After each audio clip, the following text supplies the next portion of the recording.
Welcome to Chat's Diversity and Inclusion presentation, Chinese Culture Awareness Training Module. This presentation has been developed to increase your awareness and understanding of the Chinese culture and help you provide culturally appropriate services to our Chat's Chinese clients and families. In this presentation, we will be going over some of the aspects of Chinese culture, including its geography, religion, holidays, food, values, and their stance on healthcare. China is a very vast and diverse country with different types of states. In total, it has 23 provinces, 4 municipalities, 5 autonomous regions, and 2 special administrative regions. Every part of China is very different and has their own set of values, morals, customs, and food. China officially recognizes 55 ethnic minority groups, as well as the Han majority. Differing from provinces, a municipality has the same rights as a province but operates under the administration of a central government. Some examples of this would be Beijing and Shanghai. An autonomous region is different in the way that it has a significantly higher population of a minority ethnic group, and therefore has its own local government and more legislative rights. An example of this is Tibet and Inner Mongolia. An SAR is a special system that was given a higher degree of autonomy due to the differing social systems and ideologies from mainland China. Hong Kong is a good example of this. When it was a British colony, the citizens of Hong Kong had a different way of life, and many citizens feared that this would drastically change when they were brought back under China. They were ready to leave the country, and therefore China came up with the SAR to allow Hong Kong to come back smoothly to China under the saying, "One country, two systems." Many Chinese have immigrated to Canada over the years, and the number is still steadily increasing to this day. Many immigrants have settled in British Columbia and Ontario, with the highest population of Chinese Canadians in Markham and Richmond Hill. According to the 2011 census, the Chinese are part of the top 3 visible minority groups in Canada, with around 1.48 million individuals being of either pure or partial Chinese ancestry. China has 297 differing varying languages and dialects, but the official language of China is Mandarin as of 1911. Due to the difference in states of China, the autonomous regions have also added their own official languages in their own state, and the SAR states have different official languages than mainland China. According to Statistics Canada, Mandarin is in first place as the most common immigrant mother tongue, with Cantonese in second place. In China, there are 5 main religions: Buddhism, Taoism, Islam, Protestantism, and Catholicism. However, many different religions and folk religions are ingrained in Chinese culture, and different regions may have their own folk religions and gods. According to the 2011 census, most Chinese Canadians do not report to have any religious affiliation. Those who share the religious affiliations consider themselves to either be Buddhist, Catholic, or Protestant.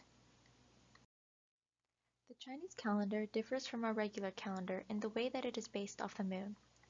Every month begins on the day of the new moon, and the year begins when the new moon is between the winter solstice and the spring equinox. In the example on the right, we are used to the year beginning on January 1st on the Tuesday. However, the Chinese calendar marks January 1st as being November 23rd.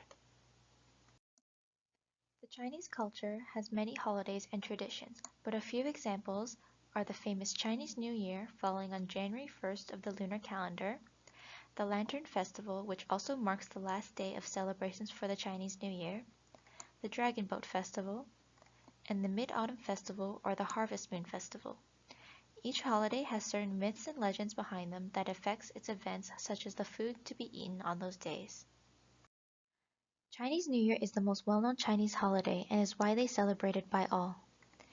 Chinese New Year typically lasts 15 days, and the last day of celebration is closed off by the Lantern Festival. However, in Canada, due to other responsibilities and obligations, most Chinese Canadians only take off the day of Chinese New Year to celebrate due to the lack of official statutory holidays for this event in Canada. Many families have different ways to celebrate, but a common way to celebrate is to have a big dinner with family. The food also usually has symbolism with Chinese phrases that relate to prosperity, longevity, happiness, and love. A tradition they have is to clean the house from top to bottom to sweep out the bad luck of the previous year and usher in good luck in the coming year. They also prefer to wear the colors red or gold at this time, as it is the lucky colors of the Chinese culture. Another tradition they have is the giving of red pockets, which are generally filled with varying amounts of money ranging from $5 to $20. Married couples also usually pass this out to children or single adults after the recipients offer wishes of longevity, luck, and happiness. The Mid-Autumn Festival or the Harvest Moon Festival is a time to celebrate family, good harvest, and to appreciate the moon and its beauty. Different families celebrate this holiday differently, but traditionally, a dessert called the mooncake is eaten by families to celebrate the holiday. This dessert is usually filled with either a sweet red bean or lotus seed paste, and the center is typically an egg yolk. Children grow up learning about the legends surrounding the moon, such as Chang'e, who was a mortal who drank a vial of immortality without her husband by accident or on purpose, depending on the version, and floated up into space before taking refuge on the moon. Some examples of Chinese dishes include dim sum, Peking duck, congee, dumplings, Sichuan, green onion pancakes, and black bean sauce noodles. Traditionally, the common folk wore whatever they wanted. Officials, however, wore the tangzhuang, or a Chinese suit. In later eras, the men wore a changshan, which was a robe or tunic for men, while the women wore a tight-fitting dress called a qipao. Currently, the Chinese fashion is influenced greatly by others such as Japan, Korea, and the Western world. The tangzhuan and the qipao are usually worn only for holidays such as Chinese New Year. Another piece of traditional Chinese clothing is the hanfu. The hanfu is a historical traditional dress of the Han people which has influenced the clothing styles of East Asia, such as the Japanese kimono and the Korean hanbok.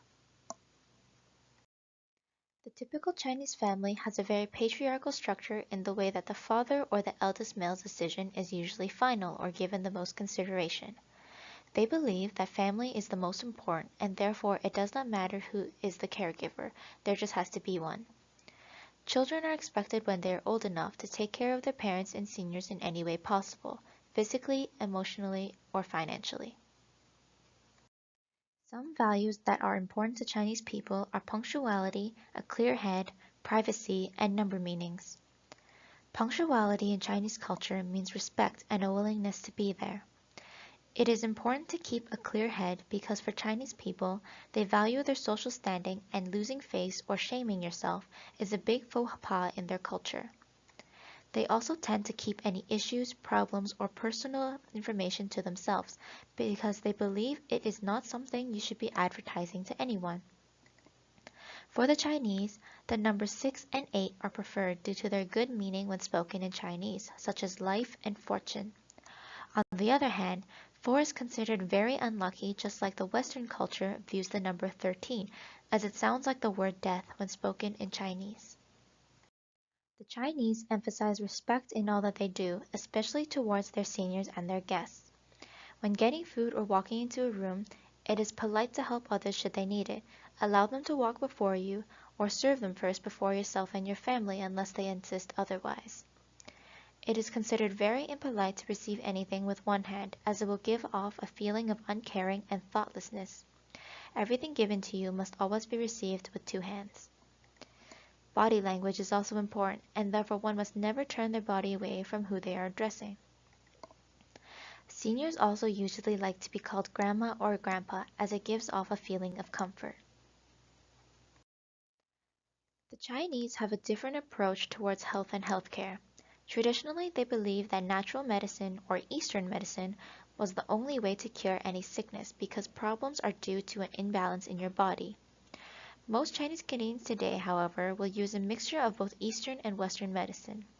The Western medicine is used to treat the immediate problem, such as a skin allergy, but Eastern medicine is used at the same time to treat the root of the problem to ensure it is completely gone.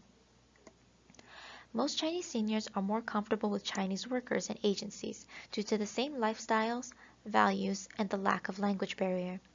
Some, however, are willing to use other supports as long as they have interpreters, everything is clearly explained to them, and they have assurances that their needs will be met.